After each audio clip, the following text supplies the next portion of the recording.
head. They're all messed up. All messed up. You wouldn't give her that flower, would you? No. Be afraid. Be very afraid.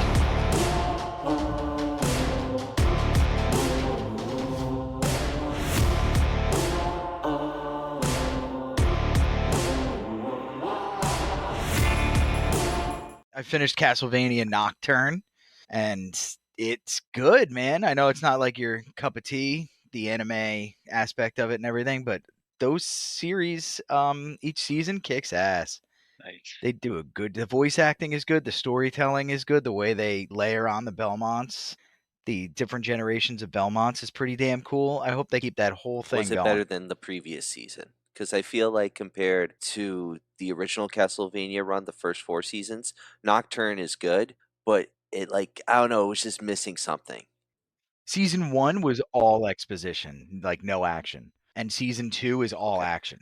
Everything that you're watching is just balls to the wall action. Now, compare that to Trevor Belmont fighting death and like a righteous sacrifice for 2 full episodes. Nothing's going to beat that in the first season. Castlevania was done so well, and they upped the ante with the actual graphics and everything.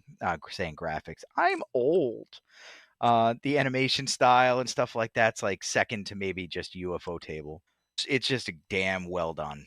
That's all I gotta say. Now, does it hold up to a 1981 slasher flick that knocked everybody on their asses? No, I don't think so. Couldn't possibly.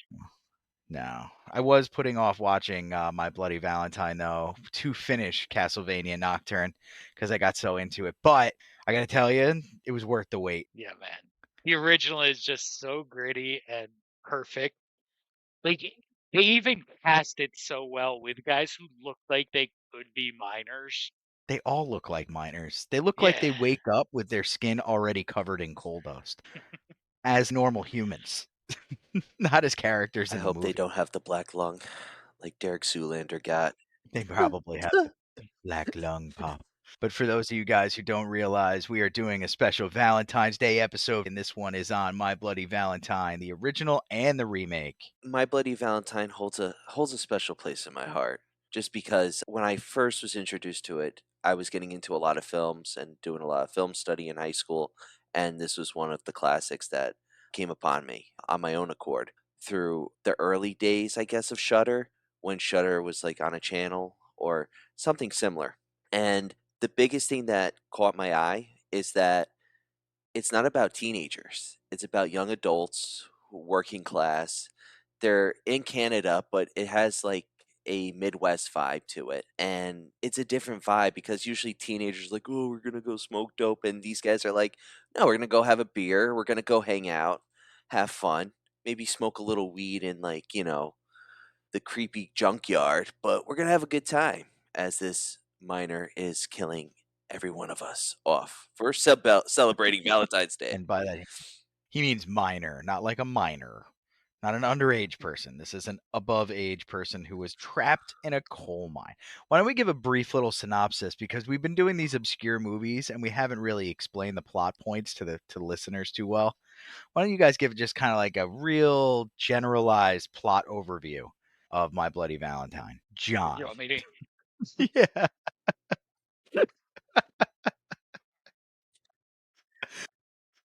So, My Bloody Valentine centers on Harry Warden, who was a miner who was trapped in a mining accident and then took revenge upon people related to the mine. In the original, in the remake, he is a cannibal who then winds up in a coma, and then My Bloody Twist. way more convoluted in the remake.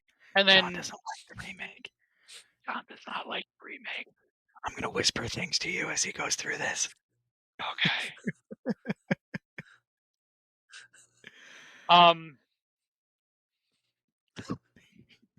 Completely lost my train of thought. Sorry. So he's a in the original he's a miner who gets trapped in a coal chute in a shaft in the mine, and it gets closed off, and he dies, and he curses the town. Right. That's the big over. Like, he curses the town. Now I don't know why he cursed them. Was it their fault he got trapped and they were like, screw that guy, we're not going to go get him? Yeah, Right? it's They didn't go get him. They left. yeah. I think it's implied that there's some mismanagement in the mine, I and think maybe I it's think not you might be right safety about that. standards aren't met. It was a shocking revelation. And then, so his thing is he curses them for not coming to get him, and he dies on Valentine's Day, or he's trapped on Valentine's Day. So they're never allowed to celebrate Valentine's Day, or else he'll kill you. Yes. Which I think the stakes are significantly too low. Because if there's one friggin' holiday, I think we can all agree that we could ignore, it's Valentine's Day. The only place that benefits is like Hallmark and the Sizzler for Valentine's Day. But anyway, they ignore it and they decide, no, we're going to stand our ground and have a big sock hop on Valentine's Day. And then bedlam ensues, right? Yeah, and then Harry Warden shows up and starts, or what you assume to be Harry Warden, shows up and starts killing people This is spoiler heavy, John. with parts in Valentine chocolate boxes. Yeah.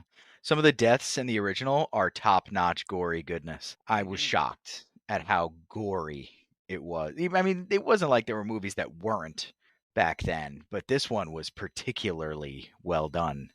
Yeah, the effects in the original are spectacular.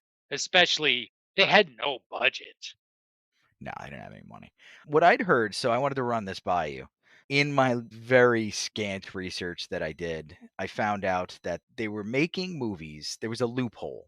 And if you produced a movie out of Canada, they were able to not pay taxes on that film. I don't know if that means they didn't have to pay taxes on the box office take, or they didn't pay taxes on whatever else, but you could produce the movie out of Canada under one of their shell production companies and you would save a ton of cash. And there was a bunch of movies that came out because of that were of that era and stuff before they fixed that glitch. And this was one of them. And that's why it takes place in Canada instead of West Virginia, which is totally where it's meant to be, in my opinion. But did either of you guys get any of that at all? I didn't get anything on that note from my research. I just thought it was just a Okay. film made in Canada, and it was just something they were trying to push through, and something new they were given a taste for. The whole idea of American cinema going to Canada. I was calling it Canada. I don't even know what a Canada is. Canada, Fine. We're not editing that out either. Canada is our new you romanticism. know. Canada goes in the Ryan dictionary. Canada, we're gonna put them tariffs on that Canada. That's the way that's gonna work, and that's probably how they fix this loophole too. Who was the president in '81? 81 was Reagan. Yeah. It was he wouldn't stand for that shit. Shut down that damn production company. Tear down the wall. So the thing I came up with is when the mine that they found to shoot it in had just closed down. So they signed, so it was, all the stuff was still there. They weren't going to have to go and get like things to make it look like an active mine. It had shut down within like 6 months. Oh, perfect. So they signed the deal, and then the people of the town went and cleaned the whole mine up for the movie. So when they got there to shoot, they had to, I forget if the director said it was $50,000 or $100,000 to re-dirty the mine. 30,000. Oh my god. 30,000, and they cleaned it up. It was as clean as Disneyland, according to a quote I read. So you can eat off that floor. Just imagine That's wild. chemicals. I don't want to imagine. It's I don't want to imagine that for 1 second. I don't want to imagine a minute in a mine. No, that's a terrible existence down there. I once went to the level below the subway in New York City when I worked there, and climbed down an 85-foot ladder from the subway. You could feel the earth getting warmer around you, and just being in there, there's a stillness and a vitality to it a little bit. It's awful. I do not like it. Do not want to eat. You find grenades any in hand. chuds? No chuds. No chuds. The closest thing to chuds were in the subway. We found a dude who made a house out of VHS tapes. Like they were stacked like bricks, and they were in the Y of 2 tracks, and he set them up so that basically it was like a windbreak at the beginning, and he was behind them, like where my head is to my hands here, if you're watching the video, and he had them all stacked like that. He wasn't in it when we went by it. and I was disappointed because it was a really good fort, like a I want a perfect house fort. made of videotapes. There was a ton of them. He must have had 400 or 500 of them per wall. What happens when he Pretty wants to cool. watch one? And it's like it messes up the whole thing. He Pulls it doesn't. out, it collapses. He defecates in there, Ryan. He defecates in there. He sleeps where he shits. That man's. Those were simply just convenient tools for him. Probably 20 copies of The Shadow right by his head, built in his fireplace. Maybe, who knows? Who knows? But no chuds. So with My Bloody Valentine, there's in the first movie, there's not a lot of work done in the mine. The third, I'd say, last third of it, there's more stuff that goes down there. And in the remake, there's a lot more in the mines. But in the first movie, a significant amount of it's done in the town itself. And Yes. let's go into the costume. Yeah, I guess you'd say the costume. This could have been one of the iconic slasher costumes, and it just didn't make the cut. I guess the movie itself didn't make the cut either, but Didn't get seen enough. But that mask. yeah, that's the mask right there. That is like top 5 horror masks for me, probably. It's good. Definitely top 5, maybe top 2. I think it sort of draws like the Scooby-Doo generation because it's also very minor 49er. True. So you already have that connection if you grew up on Scooby-Doo. Yeah, fair. That makes sense. Yeah, I think it is minor 49er. One of the things I liked in the remake, by the way, we will do the original and then the remake, but just the part where he leans in after he traps him in the cage and he turns the light on, that was pretty cool. That was pretty cool. I feel like they borrowed from this aesthetic for BioShock a little bit with the Big Daddies. If you guys played BioShock at all, listeners and or co-hosts, the Big Daddies outfits, they don't look like him. The shirt that John's got on right there, they don't have that minor goggles, aerator, or whatever you call it, respirator. It's a different thing, but it's the same vibe. The vibe is very much so the exact same, where he's so alien inside of all of that gear. And it's scary. He walks around with a pickaxe. There's another weapon of choice too, isn't there? In the original, it's just a pickaxe. I think for the remake, it's also just a pickaxe as well. And they use that 3D very well with those kills with the pickaxe. Tom Atkins comes to mind very strongly. So in the original, there are some outside implements like the shower head. Yeah, good call. But it's primarily a pickaxe. My favorite murder in the original is the pickaxe up through the bottom of the mouth, which probably isn't the first time it's been done, but it definitely feels like it's the first time it's been done where something also came out of the eye. The pickaxe goes through the bottom and then pops the eye out. And that was gory as hell. It was cool too. It's such a bad way for that bartender to go out, man. Didn't really deserve it. He was so he knew the danger. He warned everybody of the danger, and he went there anyway to try to prank the kids and scare them. It's And he got a Valentine's Day. pickaxe through the chin. Well, the beginning scene when he's got the prostitute and she's like showing him the heart tattoo, and he picks her up and puts her through the pickaxe, and you see it go through the heart. That was pretty cool graphics, and it was like very like Leatherface in Texas Chainsaw Massacre when he puts one of Sally's friends on the hook, on the meat hook. It had that vibe. Yeah, that's a tough scene. You saw that grit and you have that gore and that violence, but that's what makes it so different from a lot of the 80s slasher films that came out. But that's also what led to it getting cut 9 minutes from it because Paramount was afraid of the backlash they were going to have because of Friday the 13th. That Kevin Bacon scene with the arrow, there was a good amount of backlash on it that caused a lot of films to kind of watch what they were doing, sort of. Siskel and Ebert were rough on it too. I think they saw it. I don't know if they previewed it for their stupid film review before or after they did the cut of the 9 minutes, but they went in on it. I mean, Ebert specifically was being a real jerk about it, to be honest. Oh, they can't lower the bar more with these stupid slasher movies. And he looks so stupid with his dumb haircut and his huge glasses. Until they did. I mean, they notoriously hated slashers. Like, shoot, I just Silent Night, Deadly Night. When they reviewed it, they read everybody involved in the production and just every name, shame, shame. Wow.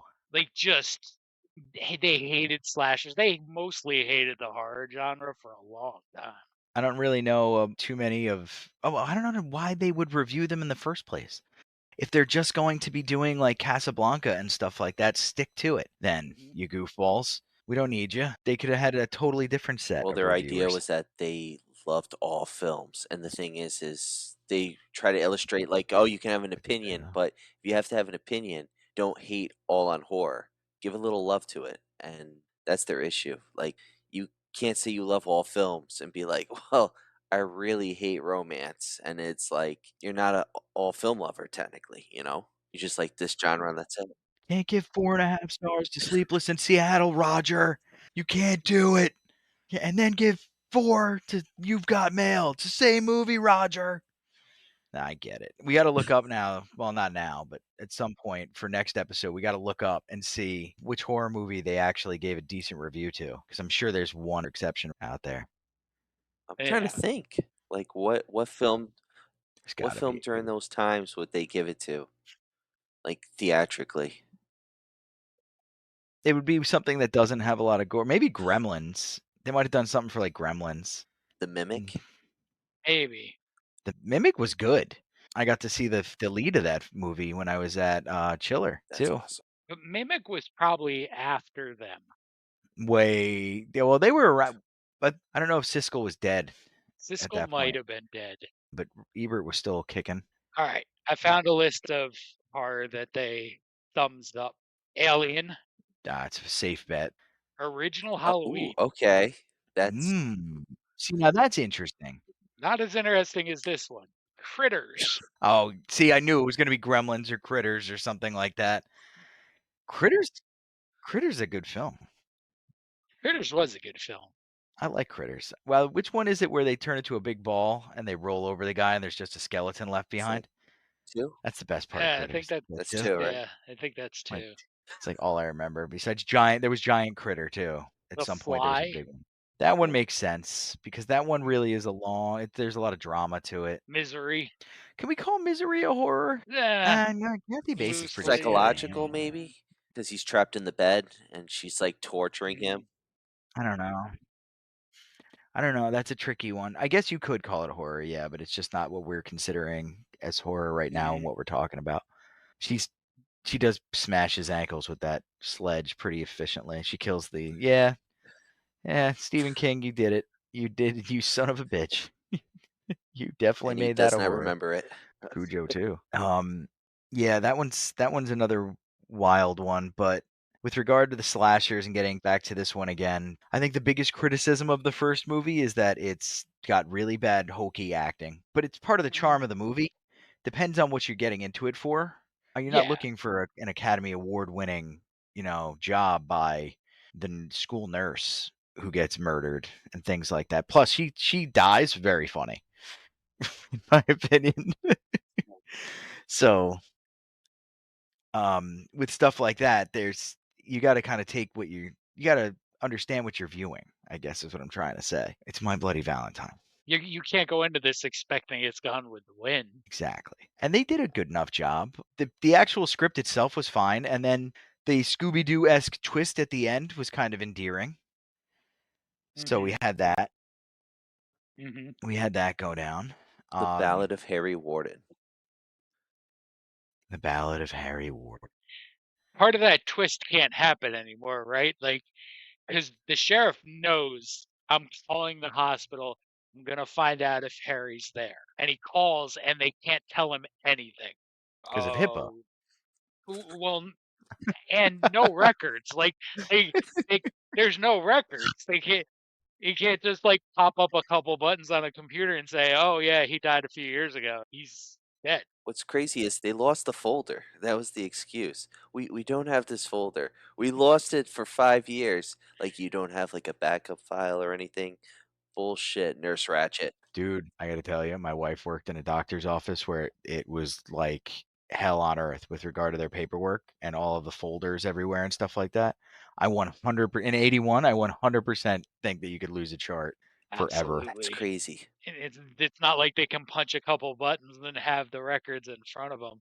Just pull it up. Yeah, it's not electronically copied 50 times, and there's not backups.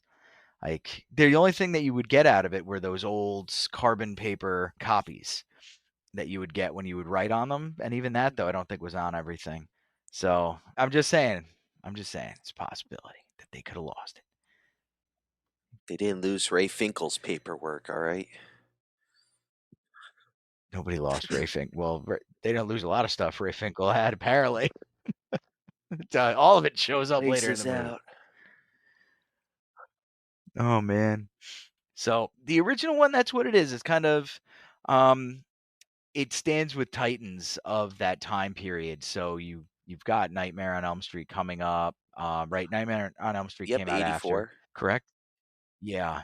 You've got things coming up. It sort of was a pretty good predecessor to those movies, and it pushed the limits a bit, which was nice. You mentioned too that Friday the 13th, the original, came out before it, which was not as gory if you watch the first one. The second one's gory, if I remember correctly. Second one It's the amps one it the up. guy gets hit Yep. with the machete in the face, and the wheelchair guy, he gets pushed down the steps, and you see the machete in his head, and he's just going down. It's a dummy, of course, but the imagery with the rain in the background's like very unsettling. It's like the second most unsettling wheelchair death in a horror movie. Do you know what the first one I'm is? kind of curious to know what your first one is. It should have been the moment in Mac and Me when he goes off the cliff in Mac and Me, but that's not really a horror movie. I just wish the kid died in that scene. They were like, roll credits. Think on the wings of an angel plays. But no, Red Dragon. Oh God, Red Dragon, when he lights the journalist on fire after gluing him to the chair. I never remember his damn name. A brilliant actor. I can never remember his name. John or Philip Ryan. Seymour Hoffman. Yeah, Philip Seymour Hoffman. He does a great job in that movie too, playing a schmuck, and he dies a schmuck. Down the street he goes on fire, and it's the twitching that gets me. The scene messed me up. Just the scene from Red Dragon, real quick, comparing it to its original counterpart, Manhunter. The Manhunter version is much easier to watch compared to the Red Dragon one because Red Dragon came out in 2001, so special effect. Yeah, I Really? think 2001. I want to believe. God, don't even look that up. That makes me sad. You find out it was 99 or something. I hope it's closer to today. That feels like it shouldn't be that I long think it ago. was 2002. I was right in between. Ed Norton finished American History X, and they're like, "Grow your hair back, Eddie. We got a role for you." Jesus. So Manhunter, can you explain to people who might not know what Manhunter is? Manhunter is the original version of Red Dragon. It's technically the first film in the Hannibal Lecter series because Silence of the Lambs was supposed to be a sequel. Skipping on his name, the original Hannibal Lecter. It wasn't Brian Brian Cox. Cox. Brian Cox was unavailable. We got that shithead Anthony Hopkins for the role. Brian Cox does a good job. They really slummed it. Cox does a good job, but Cox he did a did good a job. good job. But Hopkins embodies the character more because he's supposed to be ambiguous, but he's got that playful element. Cox was just more ambiguous, where it was just like a plain slate, and it just looked like he's lost in this world, like trying to be the puppet master, but not. While Anthony Hopkins is more of that showman, playful, like I'm trying to help you, but I'm helping myself, and makes you question him more. While with the Cox one, you're just like, eh. But William Peterson, he's the Edward Norton character in Manhunter, which if you're a CSI fan, Gil Grissom, it's a nice little treat. Cool. It follows the book. It's basically the same story, but also Michael Mann directed it, so you get that Heat vibe to it. Okay. And that's a thing. If anybody here has seen Heat, that is a thing. That is a vibe. I might watch it now tonight just because you said that. Throw on some Heat.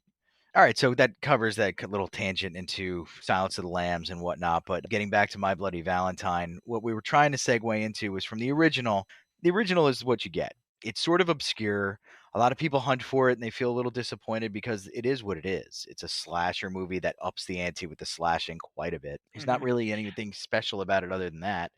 And that's kind of special enough. It's not a B horror movie really either. It's a horror movie. It's a horror movie. It can feel kind of quaint. Yeah. Like compare if you've watched horror in the 40 years since, it's gone like the 9 minutes that's cut, they don't even blink about anymore. Like that's stuff Yeah. that's just there. You're used to that now. But Makes in sense. 81, that was I blame the horrifying TikTok. for people. Yeah. It is the I blame TikTok. this It's the TikTok's social fault. media. Damn it. What they do with the remake, though, when they make My Bloody Valentine 3D, they lean into this hokey vibe for it that, I mean, to their credit, they own it. It's there the whole film. It's not just there for a little bit and stuff. It's a pretty hokey film. It's definitely not spiritually a successor to My Bloody Valentine, in my opinion. It loses a bit of, it's still very violent and very gory, but there's a campiness to it that's different. And I can't really put my finger on exactly why. I'm sure John is seething with hatred for that film, so I'm sure he'll be able to put his finger on it. But there's some stuff I really like about it we'll get into. One of the aspects is the guy from Supernatural is the lead actor, right? He plays Tom, the role of Yeah. Tom, who is borderline heroic in the original. He's not like your full-on hero. He's more a reluctant, I'm gonna step up and try to save people. Good deal. And then I found out a bit of trivia about him, unless you guys have that bit of trivia too from Supernatural. No? So he directed an episode of, or a few episodes of Supernatural, and one of them is called My Bloody Valentine in honor of his work in My Bloody Valentine, the film. So I thought that was pretty sweet. That's pretty cool. Little Easter egg there. That is cool. I'm not very well versed on Supernatural. I'm not either, and I'm sure our listenership will kind of poo-poo us on that because I know a lot of really talented people who like Supernatural. I just haven't been into that vibe. I know a lot of people who got so into Buffy, it was like ridiculous too, and stuff like that. And I never got pulled in like they did. Supernatural's not bad. We're still working on season 1, but it's like after season 1, it's 14 more seasons to go. And oh, it should have ended at season 10. Wait, we got 5 more seasons for you. The Winchesters. Oh, it's a prequel. Don't worry, Jensen Ackles is back as Dean for an episode. Special guest appearance. It's turned into a cash cow. I was against it actually in the beginning because everyone was like, "You love the X Files, you'll love that." I'm like, "You can't compare these two shows. It's sacrilege." Yeah, like No. yeah, No, I got that you too. got that too. I was like, Yeah, I yeah. got that from somebody too. Oh yeah, if you like the X-Files, you'll "Oh love no, this. 2 different shows." They try to do that with a show on Netflix. I'm trying to remember the name now. It's like one word name where she has to figure out if it's faith or if it's like Evil? psychosis. Yeah, it's evil, right? It's if it's like them being possessed by demons or if it's actual psychological. And every episode kind of like ends in an ambiguous way where you can't really tell for sure, which they try to pull off with the X Files. But at the end of the X Files, there would oftentimes be a definitive answer that you would get. Like the mudman who lives under the suburban town, sure, his origin might be a little funky, but we understand that he is now dead or alive or whatever. Like we get that. They don't leave that dangling. And that in Evil, they do a terrible job of that. And that's why I stopped watching it. That and the VR headset for the kids with the demon inside of the VR headset, I thought that was stupid. I just kept getting angrier. Like made it through 3 episodes just wanting that to work because that concept is so good. And I just gave up on it. The actor who plays David, he was Luke Cage in the Netflix show. So Mm. it's got a good crew. Just, I mean, I don't mind it. I just kind of go into it and be like, oh, okay, this is just fun. Someone's having fun with the idea and the concept. And it was pretty cool that I think it was on NBC, and NBC was Mhm. kind of going into that realm of showing shows like that at 9 o'clock, which is it's so WNBC. unorthodox for them, you know? It's like they're doing Cheers and Seinfeld, and now it's all about demons. They tried Constantine too. They had that Constantine series. Did Lionsgate do Constantine too? I know Lionsgate's what brought My Bloody Valentine 3D Yes, out, but I don't know. Is that Constantine as well? Lionsgate leaned into horror for a minute there. Sorry to throw that into your. I totally gunked up your gears on that one. no. Sorry, but I know Lionsgate's the reason why this movie got made for starters, and they roll into the 3D thing pretty hard, and I think that was a big part of why they made this movie in the first place was to throw that 3D stuff out there. The slow resurgence of 3D in horror film. because they did that with the Friday the 13th movie that came out that same year. They had 3D on that. It was just like that pattern. Didn't that one have the other supernatural? Yes. The other character from actor from Yeah, the Supernatural. other supernatural guy was in that one. Sam gets his ass kicked by Jason. That was around the era when a lot of people would go toe to toe with Voorhees for some reason, and they put it in every movie like it was going to end well. They did that with a few of the later Halloweens too. That like H2O, they would have some angry dude run up and start punching Mike Myers. Like, no, you can't do that. That's Trick or silly. treat, motherfucker. I remember when he put a woman inside of this really hot pool of water until her skin melted off in the Halloween hospital. 2. You can't beat him up. Yeah, that messed me up. I was like very young when I saw that scene. Way too young to see that scene. I mean, you see the bubbling, and then you just see his hand. It reminds me of, actually, to connect it to My Bloody Valentine, the hot dog scene when he puts Dave's head in the hot dog, the boiling water. Now, in the Mhm. cut I saw, I think, John, you have the same cut. I don't know if you've seen that cut, Martin, is you actually have a camera in the water and you see the skin actually peeling off into the hot Yeah. dogs, and then all of a sudden they're picking out the hot dogs and serving it to the people. They're like, I don't know where Dave is, and they pull out the boiling heart. It's good writing for a horror film, but also at the same time you're so disgusted Mhm. because you're like, if they only knew. You know what, Dave? That's what you get for boiling hot dogs. Yeah. That's How what do you you like to get. make your dogs? You don't like dirty water dogs, John? I do not. You do Grill not. them. Put them on the rollers. Grill them. Yeah, grill What about them. fried? Grill them. I It agree. takes the same amount of time. Fried's Fried? good. Like deep Yeah, you fried? put it on a skillet, split them, Uh-huh.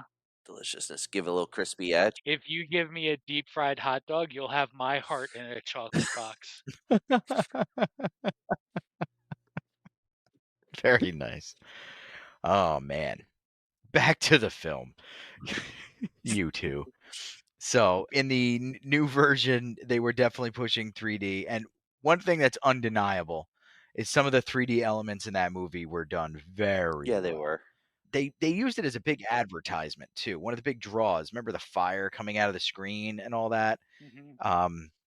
They showed the effects in the previews for the movie to draw the audiences in.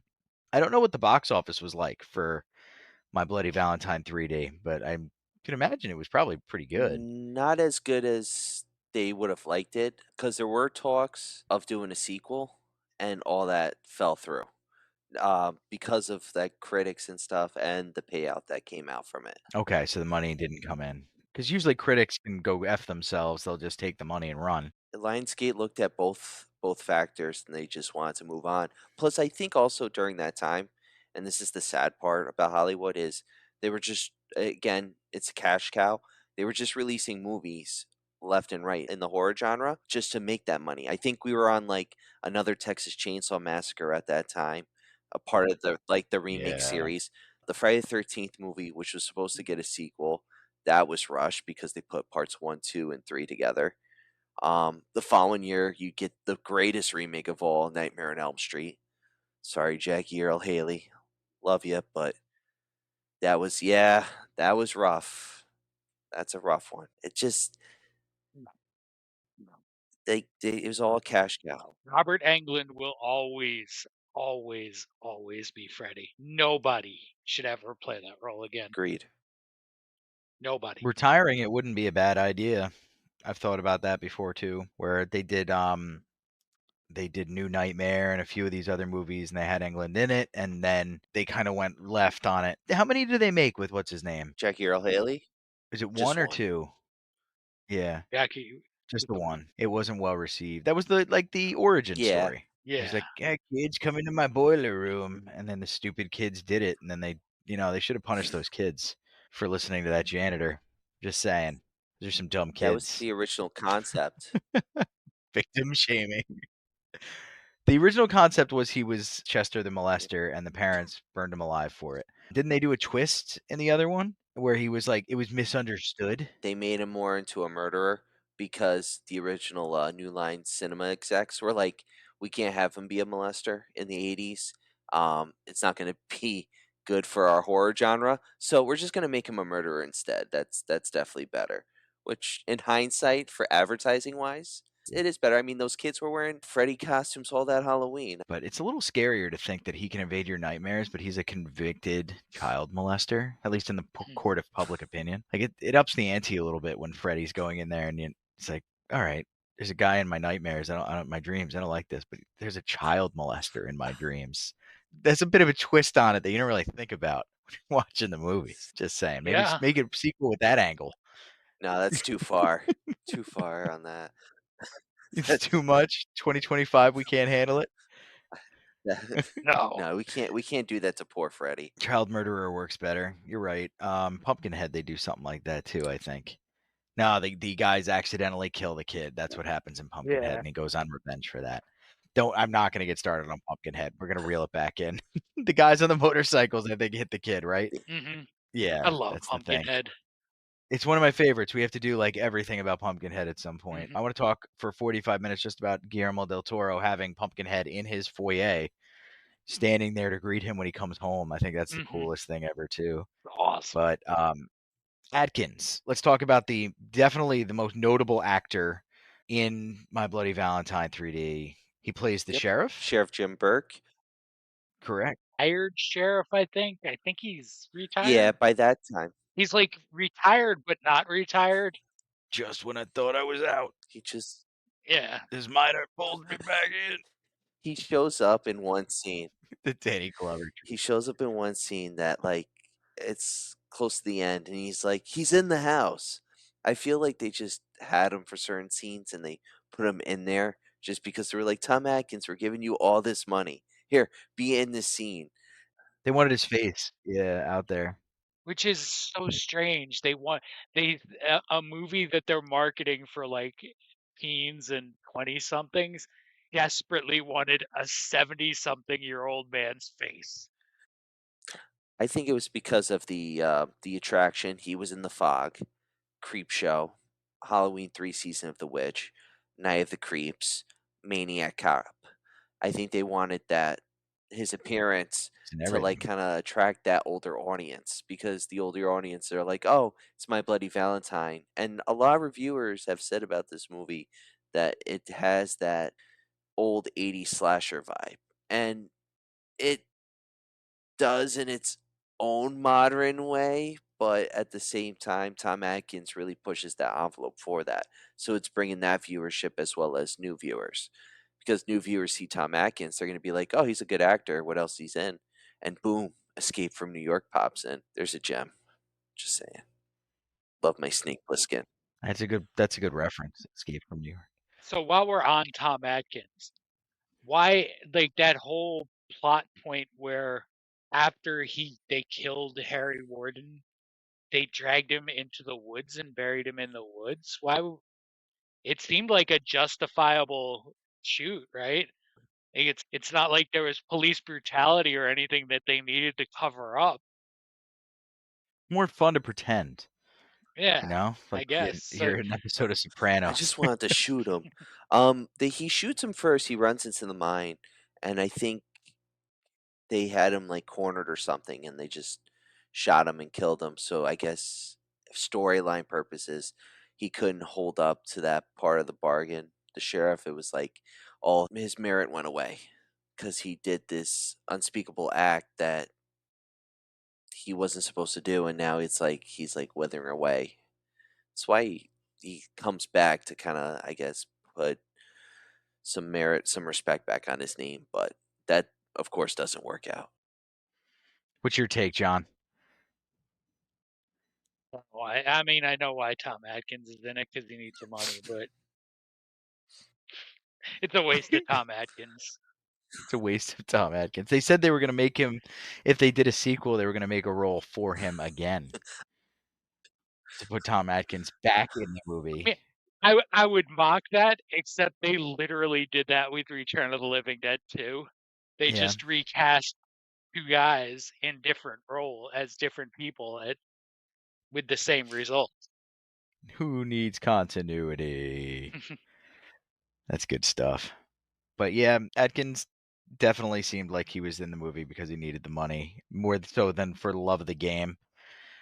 We had the sex scene with the sexy, We angry blonde girl, Irene. and who in my notes I have named Pebble Lukewarm Austin because he looked like a Stone Cold Steve Austin ripoff kind of guy. Give Oh, him a good hell call. yeah.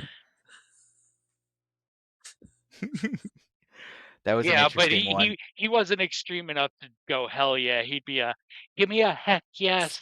Well, yeah, that the character was very bitchy, but I mean, to put that in film, just the I mean, I'm over exaggerating saying 5 minutes, but that scene where they're banging, it takes a minute, and then it's just full frontal nudity for quite a few scenes, and for that time period, 2009, that's really unheard of for that time. That's more of like a late 70s, early 80s move right there. Yeah.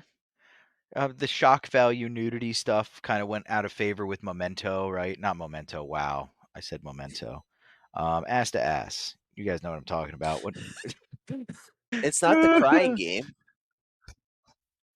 Boys don't It's cry. Jennifer Connelly, and in that iconic role. You Okay. guys don't know what I'm A talking about. Beautiful Mind. It's definitely not Boys Don't Cry. No, oh, you wish. In A Beautiful Mind. Okay. Did you get that? It's Oh, the one. Requiem for a Dream is the movie. I don't know why I always get that one and Memento confused in my head, Yeah, but I no, do, and that's it's not okay. Uh, yeah. I went a whole opposite way with that. Wild stuff. Yeah, yes. Well, I mean, I didn't give you much by way of directions, so it is what it is. But yeah, now what led us to that is a great question. Oh yeah, that was the like end of sort of the shock. Right, Requiem for a Dream came out. People saw that scene. It kind of hit everybody in the stomach, like, ooh, wow. Then what after that did we get tons of gratuitous, full-fledged, full frontal rather nudity? Not much, for the sake of it. So it was an yeah, interesting choice especially since they for My didn't make Bloody the boobs Valentine 3D. 3D. They didn't come at you. I had my 3D glasses on and all. There's nothing. But out of all seriousness, I feel like if you can put it in the script where it makes sense for nudity, certain people will push for that. Or studios will push for that. Sometimes, like I think of one of the scenes, Final Destination, which the guy who plays Axel, he was in the original Final Destination, one of the main characters. But I go and I think of the scene where the guy with the blonde hair, he gets out of the shower Mhm. and Death is trying to kill him in the shower, and he escapes from the fire escape, and he's got the towel on, but it's like he's walking on the broken glass and stuff. He slips, his whole body goes on the broken glass, and you see the ladder come down.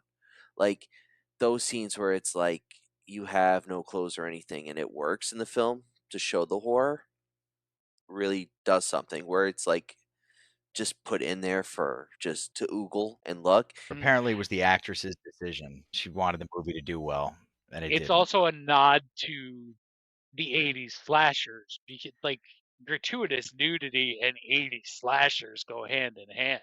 Yeah, I'm shocked it was her choice. Probably That's why I true. liked him so much. That's a good point. Yeah. In the 80s, because back then there wasn't everywhere. I Nope. mean, for those of you guys who When are in the know, back in my back day, then you it had wasn't everywhere. cellophane between the magazines.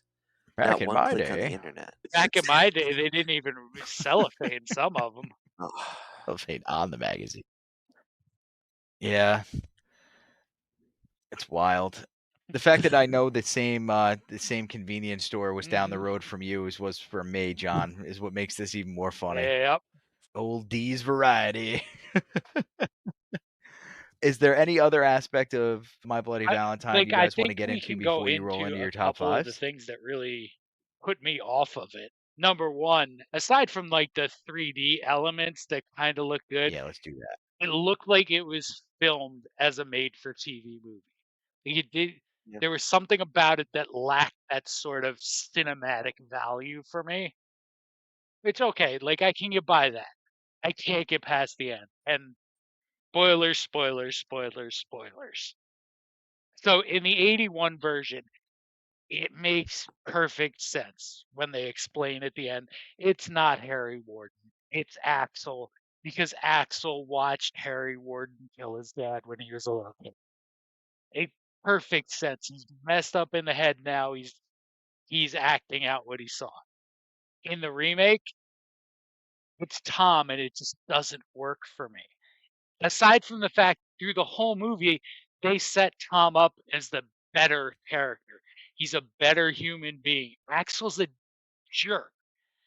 He's cheating on his wife. He's that, but he's not only is he cheating, he's that jealous cheater that's like, oh, what are you doing with him? You're banging the cashier. You can't be mad. But We were on a when break. it's revealed Use that the Ross it's defense. Tom doing the killing in the remake, it falls flat for me because it doesn't fit that character I for didn't me. like that aspect either. It works better with Axel and that whole story of him seeing Mm. his father murdered and him being traumatized and him holding on to it and snapping Mhm. works out better than being like, oh, I was sent to a mental hospital and I'm still nuts and everything's gonna be okay. I Yeah. feel like if there's story elements that work, but then that's one story element that doesn't work. But also the thing is the characters in the original I like the characters more because it feels like they're people that I would have hung Mhm. out with in high school or as a young adult. Those were the people I was hanging out with. In this one, Axel's an asshole. Sarah's like clueless. Like she's got her couple moments, and I really push for her because she was Goldie, Wendy, in Sin City, which not to Sin City, great book series written by Frank Miller. Definitely read it. Watch the movie. But I was had high hopes, and it's a rough play. And Axel is a dick, Mhm. and it's like you said, like he's got so many unlikable qualities, and I feel like watching it from a story perspective, they try to make him like they try to make you be like, oh, to like them both, and question which one is Harry Mhm. Warden or the miner, Mhm. and you don't. You hate them both because one's a cheater, and it's just Dean from Supernatural without his brother. That's it. Yeah, and he's like most of the movie he seems too whiny to be the killer. Yeah. I will give them that they did a decent job recreating the mask and the costume, but the person they had in the costume seemed the wrong body type for me too. Like, he's just kind of like lanky and like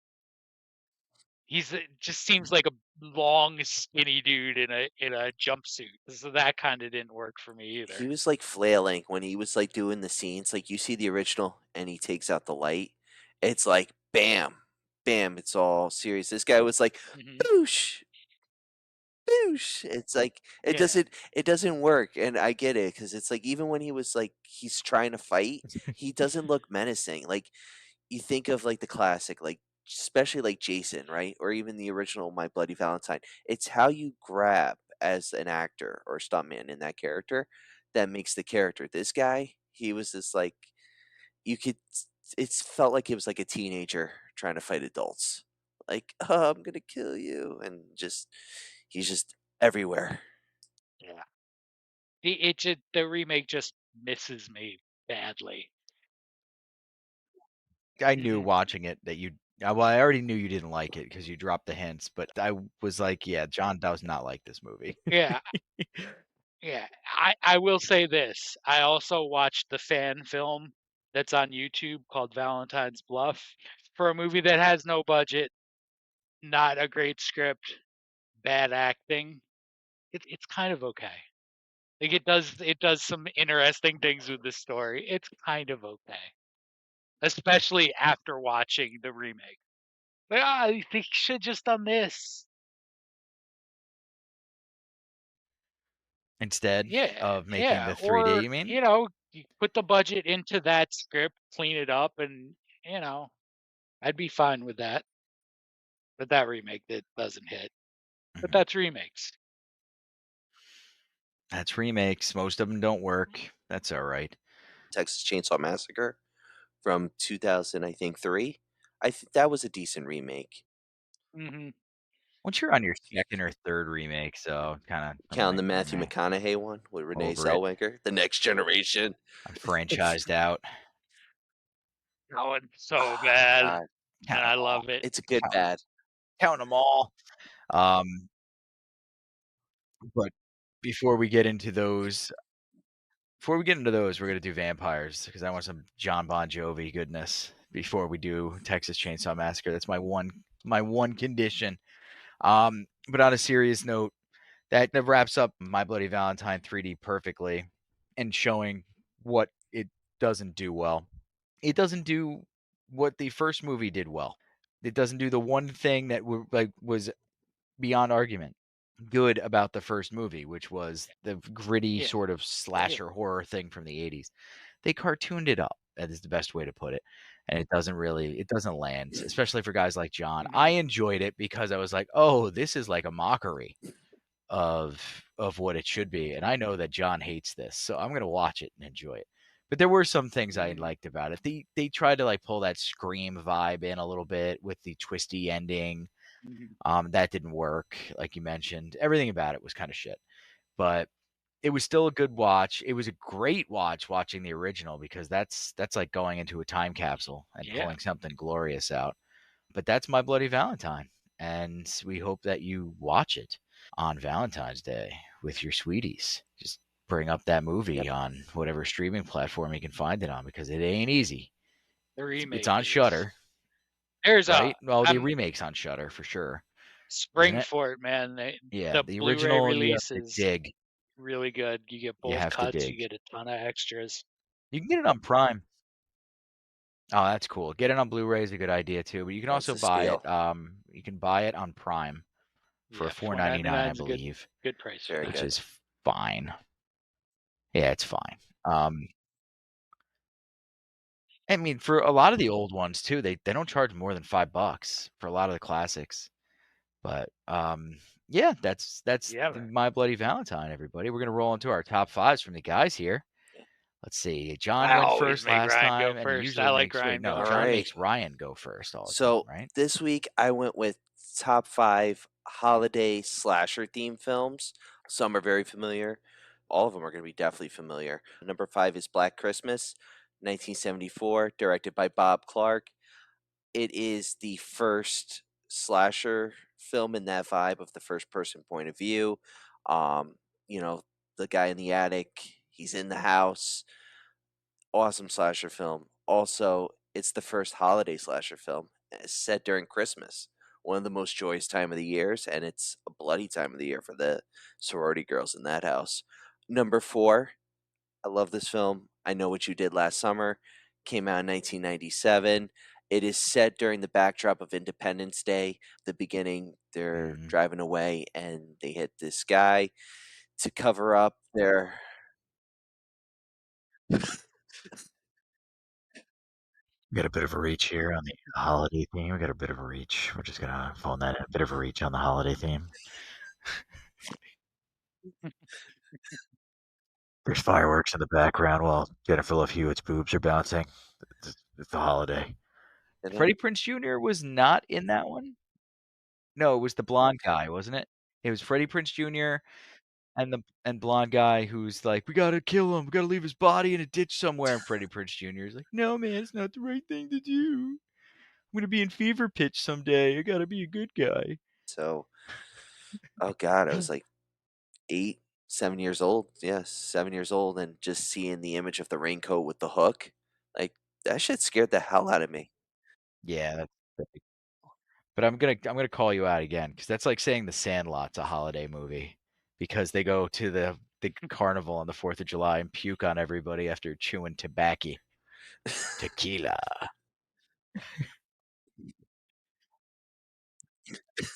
I Know That What You Did is, Last you're Summer not is wrong. a holiday film. You're not wrong. All right, Number I'll stop 3, giving you crap about the 4th of July. April Fool's Day. When I first saw this film, oh God, it's so good because there is a twist. I'm not going to spoil it I because can't I argue do with you. recommend people who are a fan of slashers, horror films, or just a good watch watch this movie. Basically, a whole group of college friends go to this house on vacation, and this unwanted assailant starts killing them one by one. Or if you think so, I'll just throw that in there. Put in a question, make you wonder, make you want to watch it. Number two, modern Oh, classic, Thanksgiving. tricky. I do love that slasher film. Okay. It's a holiday. It's Thanksgiving. We have an assailant killing people in a Massachusetts town, and he's dressed like a pilgrim, and he's just slaughtering people. The main motive is very unique. It's a nice build up, and they have a really good cast. It also has a nice twist. Yes, and it's right in your face too, which was nice because you see it, and then it's like as it builds up, and you find out at the end what happens. You're like, okay, it connects and it makes sense, and it's you want that in a horror film. You want that to make sense or to happen in the sequel. And to get into my number one, it's my favorite of all time, Halloween, 1978. No, that's a perfect one. Halloween is the perfect choice. Plus, there's a little Mhm. twisty to it too, because a lot of people don't consider Halloween to be a holiday. So, like that, you know what I mean? When you say a holiday themed movie, they think that Halloween is sort of like that's horror time, so we don't count that in the holidays. But I like that you did Halloween. They'd always, trick or Semaine. treat. It's fun. It's a time to be scared, share Absolutely a scares. holiday. Yeah, we should have it off, but they won't approve that. Give us Halloween off. Give us November 1st. Oh yes. No, they never will. That would be sweet. I want to lobby for the day after the Super Bowl, the Monday after, or make the Super Bowl Saturday, you heathens. That'll be fine too. Or the day after Halloween if it's on a I would agree weeknight. with that. Make it If just it give it to hits a us. Don't weekday, the even day like after, I mean, this is what that's we want. 100%. Tear down that wall.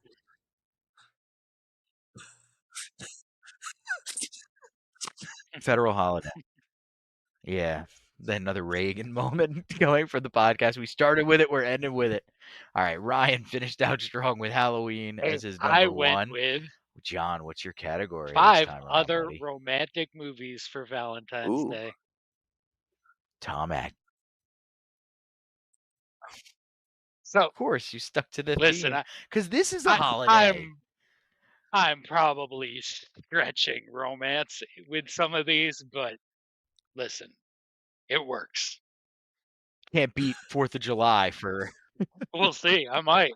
So my number I 5, promised I'd stop. I'll Wes stop. Craven's Shocker. yes.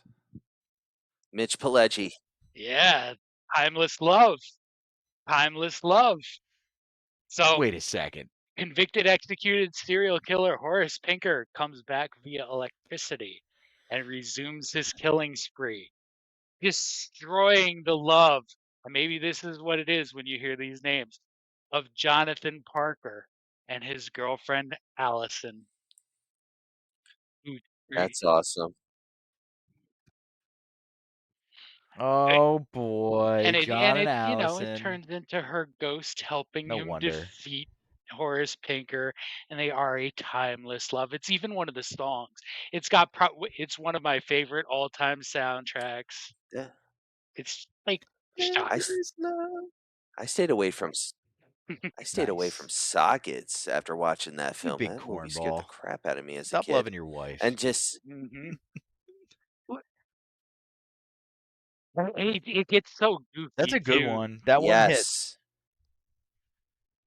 yes. That was hmm AMC too. That one was on Yeah. AMC Fear Fest for a while. By the way, we called it It's Fright Fest, like Six Flags, the entire episode. We did. We called it Fright Fest the whole time, and not until I put the graphic up did I realize we'd done it. And I was just like, "We're letting him And ride, like baby." the But end yeah, fight just Shocker was devolves definitely in into that. ridiculousness as they're like hopping through TV Yep. channels fighting. And as Ryan mentioned, Mitch That's cool. Pileggi before his time as Skinner on the X Files. That's a strong start, It's John. gonna Number 4 is Lover's Lane. So 13 years after Valentine's Day, a killer who tormented teenagers at a lover's lane returns to extend his reign of terror. Okay. Anna Faris is in that one, pre Anna Faris. Like Does pre he? scary Yep. movie? Does he adequately extend it? Okay. Mhm. Oh, really? Cool. It's going on So the she's list. It's a actually good one. attempting to It's be a in a good one. true It's got horror a film? nice, I have to it's got watch a it now. nice Blu-ray release too. He's I don't know. married Is Chris to Pratt still married to her? Arnold's daughter. He's Arnold No. Schwarzenegger's son-in-law. Solid The swap out. He should okay. have married the bastard. Yeah. Oh, 100%. That's what he should have done. Marry Arnold's bastard child, because Arnold's going to leave everything to that one. That's his He's the favorite. only Mark my he's the words. only He's child a who swole kid who works looks out with him. just like All the Arnold. other kids are like, "No, we're not going to Oh, work good out." He's like, stuff. "I'll work out with you." He's like, "Just pump some iron. Mhm. Just pump it."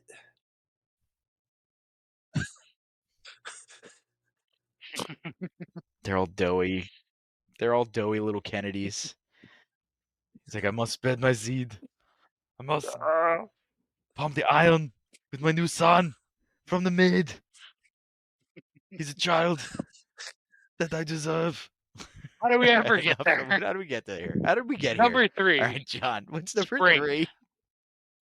So Spring is true. directed by Justin Benson and Aaron Moorhead, who have done a string of like trippy, time warpy sci-fi movies. But Spring is a true horror movie. Guy kind of Okay. struggling in life goes to Italy to find himself and falls in love with a woman who seems like she's the woman of his dreams, but she has a dark secret. It's a very dark secret. Okay. Oh, I know this movie. Endless. The two actors that They did did this did the Endless. Eternal as well, right? Resolution, I mean, not Endless. actors. They Yeah. directed. Yeah, the Endless. I'm sorry. Mm-hmm. Yeah, I watched Spring because Yeah. I loved Endless Yeah. so much, and Spring is dope. Spring is a good one. Lovecraftian cosmic horror style too. John, excellent choice right there, my friend. I'm just so happy I know one of his obscure Awesome. choices, everybody. I never know any of these movies. This is great. Now, Yeah. Spring is awesome. If you haven't seen Spring or The Endless, you must watch both of them. It's same story, same Yeah, fair. timeline, just different perspectives. It sort of makes the Endless make more sense, which you kind of need sometimes with the Endless. The Endless is not like a Got casual it. watch. No, yeah, it takes a lot of time. If you have watched the Southern Reach trilogy or read the Southern Reach trilogy books or seen Annihilation, that is the type I of do vibe too. you're getting with the Endless. I do But too. I think the Endless is better than Annihilation, personally. Yeah, it's a great movie. And yeah, Spring does have that great romantic vibe to it.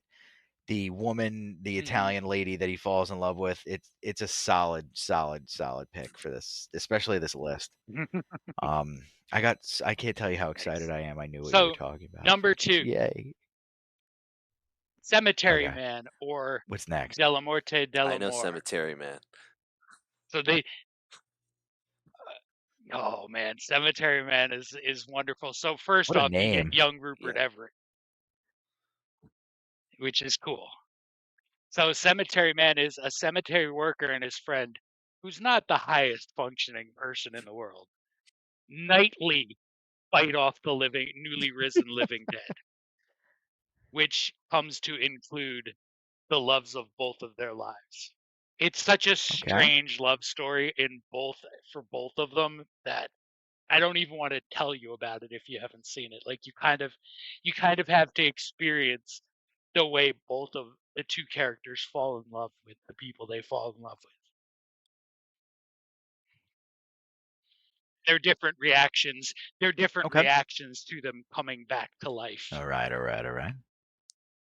See, you're being just cryptic enough where I have Yeah. no idea what it's going to be like. Yeah, So I'm just like, yeah, sounds it does also does sound wind up in interesting. that Though. sort of weird existential spot too. And then my number 1, Okay. timeless classic, All Frankenhooker. right.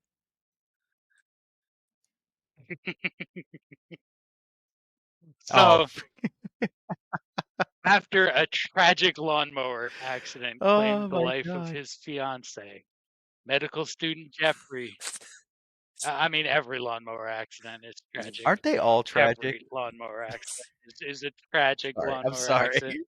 But they're not I didn't mean to always butt in. I'm sorry. your fault. But when you try to create self-running lawnmowers or remote-controlled lawnmowers, Mm. these things kind of might maybe happen more often. Accidents. So yeah.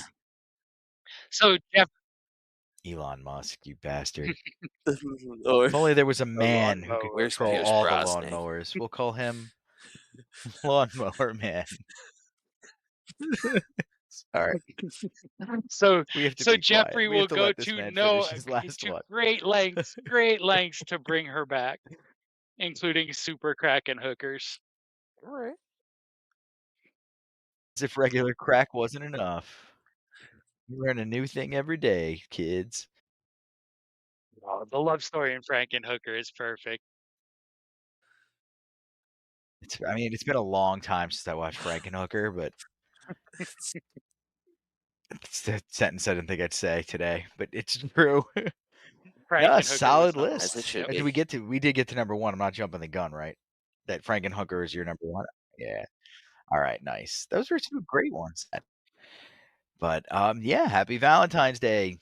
And we hope you enjoyed this one and hope you enjoy watching My Bloody Valentine. I know you're not going to enjoy watching the updated version of it, but you can try it.